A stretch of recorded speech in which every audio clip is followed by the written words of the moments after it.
একটা সাধারণ পরিচয় কখনো কখনো পুরো জীবনটাই বদলে দেয়। এটা মিস্টার বিস আর দিয়া বয়সিনের গল্প। দিয়া দক্ষিণ আফ্রিকার মেয়ে, লেখিকা, মনোবিজ্ঞানী আর গেমার। তিনি মাস্টার করেছেন কগনিটিভ নিউরোসাইকোলজিতে আর নিজস্ব পরিচয় তৈরি করেছেন নিজের যোগ্যতায়। 2022 সালের এক ডিনারে মিস্টার বিসের সাথে তার দেখা হয় আর সেখান থেকে শুরু হয় তাদের গল্প।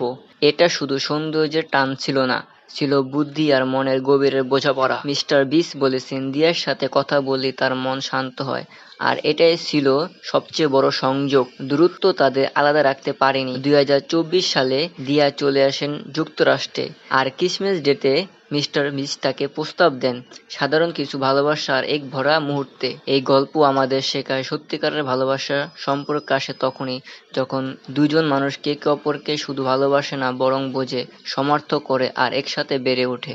হয়তো আপনার গল্পটাও কোথাও অপেক্ষা করছে, শুধু আপনাকে এগিয়ে যেতে হবে, নিজের এক সেরা রূপটাকে খুঁজে নিতে হবে।